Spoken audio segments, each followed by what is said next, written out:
In this video, I'm going to be reading you an Among Us story. This has some serious Yandere vibes.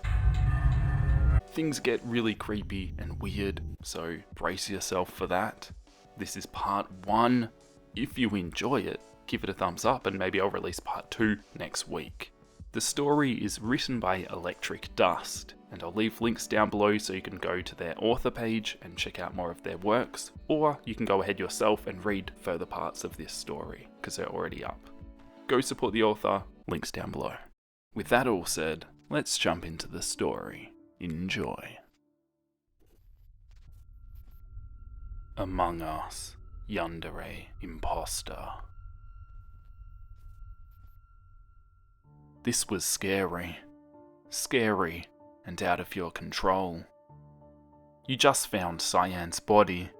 The amount of blood and their lifeless expression was terrifying to look at. The thick liquid was dripping off almost every part of their body as it got completely showered in it. The cause? Body being split in half. A perfect straight cut. The amount of skill was surely something that shook your bones. To make matters worse, you didn't know who was the imposter, and only 3 people were left, alive. Purple, red, and you, white. One imposter was luckily already ejected at the start of this twisted space trip, but that didn't stop the tragedies. The only issue now is there were too little of us left. If just one crewmate dies, it's an automatic death for everyone. Well, everyone but the imposter. The 3 of us stood around the table. No one speaking or having much to discuss. There were no leads that pointed to anyone, and no logical dots to connect. We discussed the only thing we could. How to survive. Going together to do tasks was a death wish. Even if we all scanned each other, with an imposter so close to us, one would get killed in an instant, and the other would get a slow death. There was nowhere for the last person to go, hide or run to. Even now, they were in danger, being so close to each other. The murderer was probably a bit tired and needed a break, judging from Cyan's signs of struggle you noticed from the dead body. The young you would be proud of recognizing that, but now you were just filled with so much dread to even start considering congratulating yourself on your TV detective skills. Everyone was breathing heavily, and only one was faking it. With heavy heart, the decision was made. We all must do the tasks completely alone. It made it easy for the imposter, though there was no difference to them, even if we stuck together. To us, however, it made us have a slightly bigger chance. We had to be on guard, not letting the culprit rest, whoever they were. We all ran in separate directions. You picked the left side. Skeld never felt so cold as it did now. Your steps felt heavy from all the emotional burden. It almost seemed as if your white suit made it oh so much heavier. You stopped, realizing you picked the path where you already completed all of your tasks. This was a big mistake for the little amount of survivors left, but you felt too scared to go where you were supposed to. For these few seconds, you were at least safe. You let out a shaky breath as you slowly turned around, ready to go do your task in electrical. Probably the worst place to be at. It was too dark there, and the sparky sound of wires needing fixing did not help the mood. You spent a good minute in front of those doors, just procrastinating before going in. This was more than you could handle. All this pressure and fear kept eating at you, but you still took a very tiny step inside the room. You knew your true teammate and you had to be as fast as possible to complete the tasks now. Okay, just a quick in and out, you whispered so quietly that only you could hear. Not that there was anyone around at that moment. I got this. A screech so loud ripped the silence away, making you jump and subconsciously quicken your heartbeat. Once again you whispered, only for yourself to hear. Your ears were on such high alert that all the sounds tickled your already fast-beating heart.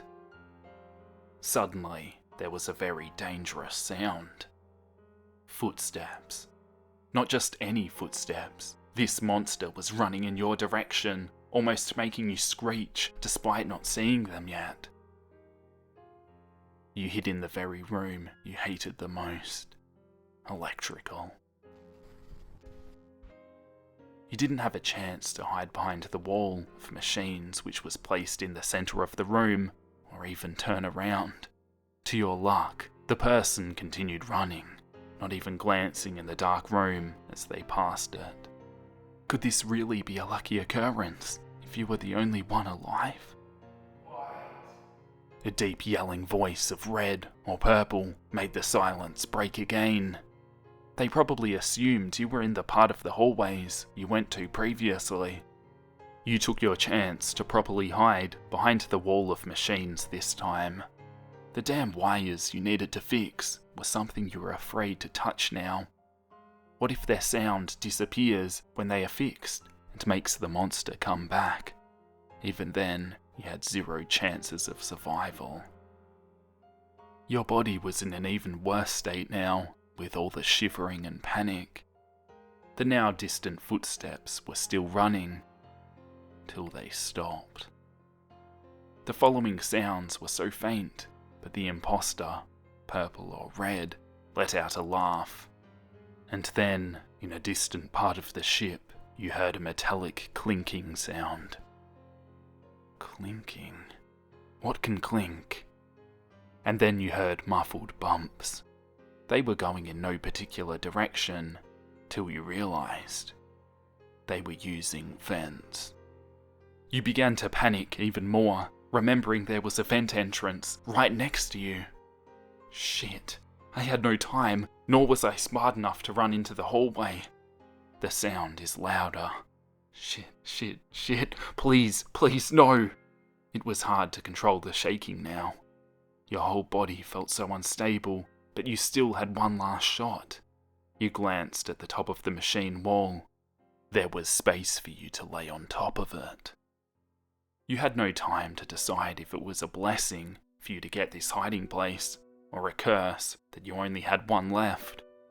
You for sure didn't feel lucky, but there were bigger issues at hand right now. Somehow managing to climb the machine wall, barely fitting between said wall and ceiling, you cursed at yourself for picking a white outfit. The black one would have been so much more useful in this dark area, but instead you were stuck wearing white, hoping and praying that you would not be noticed due to the darkness of the room. To your absolute horror, the murderer opens the vent inside your room. Staying completely still and not moving an inch, you listened as the vent clanked open. It was both a blessing and a curse they had randomly decided to pop up here. A blessing because you would be able to find out who the imposter was, and a curse because they would be oh so close to finishing their mission and killing me. Your eyes barely focused on the suit, but you knew you would have noticed the brighter coloured survivor in this darkness. Your semi-adjusted eyes basically told you the person standing below you wasn't red. It was purple. Struggling a bit to fully get out, Purple let out an annoyed puff of air once fully free. His suit was smeared in Red's blood. This time, he hadn't bothered cleaning the damn thing. There was no one to hide from, only one defenseless crewmate. One person wasn't enough to eject him into space. Purple let out an amused hum, but it quickly turned to one of annoyance, remembering White was still somewhere out there. Purple carelessly slammed his back to the nearest wall. He had to think where the last survivor was. He had visited every room in the skeld with great speed thanks to the vents, but it still resulted in nothing. If Purple didn't know better, he would have assumed you were an impostor. Perhaps they hid under or behind something, considering they were nowhere in sight. But there was legit nothing to hide with. Sure, there were tables in the cafeteria, but you could immediately spot anyone from afar in the hallways before even entering the room properly. Purple didn't know whether to be amazed or just groan in boredom for a few hours while trying to find you. What sort of bizarre hiding spot did you find for him not to have noticed you? While Purple was stuck in his thoughts, you were barely controlling yourself. The quiet sound of blood dripping from Purple's suit was driving you nuts, to the point you wanted to scream or throw up when the smell hit your nose. You were shaking so much, but controlled it by tightly grabbing the edges of the machines. All just to not accidentally make a single sound. By now, you could already tell your hands would be red from such a strong grip. You silently begged, in your mind, for this imposter to leave the damn room. Just watching to see what their next move is made you feel like you were suffocating from all the stress. When will they move, damn it? Finally, after what seems like an eternity, Purple moved their body, following whatever decision they made in their mind and decided to do. Not even glancing up where your shivering body lay, Purple turned to the exit and left the room.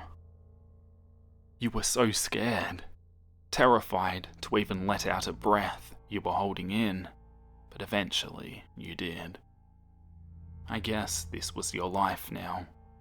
You will never see your home again, or hear your real name from anyone ever again. This was it. You can only hope you will hear that monster scream, "White," again. It's as close as it will get to it. You sigh as quietly as you can. Maybe you should stay here, in this room, on top of a damn machine wall. Your white-gloved hands rubbed the glass on your helmet as a replacement for rubbing your actual face. If you take it off, it could accidentally fall on the floor and alert that murderer. Right now, you were being paranoid, however, it was all for a good reason. You turned your body around so you were actually staring at the ceiling. Yes, you will stay here. This way, you get to live just a bit more. It's automatic death anywhere else on this ship, even on the floor of this same room. Now would be a good time to self-reflect and say your last prayers before your time runs out. Damn, you were hungry. You couldn't even eat yesterday. Yesterday, 3 people died in a single day, the biggest number in a day so far.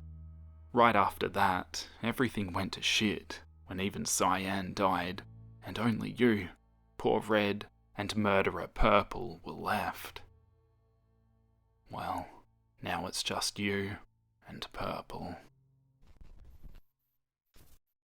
You were probably thinking for hours because you heard your stomach rumble. Weird how Purple didn't even visit the room once during that time. Your belly let out another groan. All your previous fears suddenly wash over you again. You can't stay here anymore. Your time is up. You have to go grab food in the cafeteria. Both options are equally risky now that your stomach was producing this sound. Eventually, you will be heard. Like before, you procrastinated before actually climbing down, immediately backing away from that vent as far as possible. It still had drops of blood around it from the last visitor, and the smell was old at this point. You glance into the cold hallway from behind your precious hiding spot. The hallway gave off a visible false sense of security.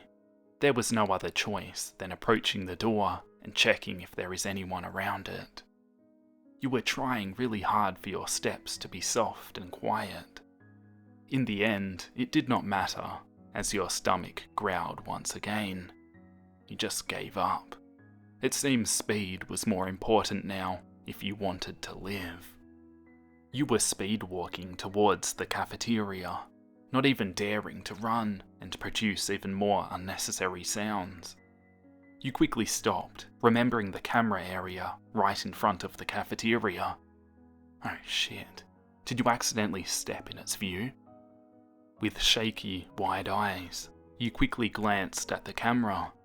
The lamp on it did not glow, surprisingly, though you were so sure your current nightmare would be looking for you through them. You wasted no time getting out of the camera's field of vision, despite it being offline. The cafeteria, thank goodness. You smiled so widely at the thought of finally satiating your hunger. Your first steps forward soon stopped. There was a light pain on your shoulder, or should I say, someone's hand tightly gripping it. White. The voice, oh so terrifyingly dark, whispered and purred from behind you. Where the heck were you? It became even less sweet and more ominous, if that was even possible. It shook your whole body with newfound fear. You screamed bloody murder, trying to turn around and set yourself free. You wanted to. No, needed to have the beast in your field of vision. The grip didn't let you go, nor were you able to turn around.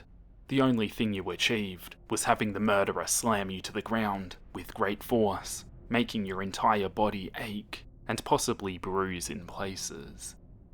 The sound that left your mouth on impact didn't form any words, it was merely gibberish. The bastard let go of your body, towering above you menacingly, while you tried to scamper away from him. With no mercy, a purple foot slammed on your hand. You could swear you heard something crack. You screamed, maybe even louder than any of his previous victims. The pain made your vision blur from new fresh tears that were forming. Here you are, the one who got the gift of being the last one alive. The gift of having a slow death.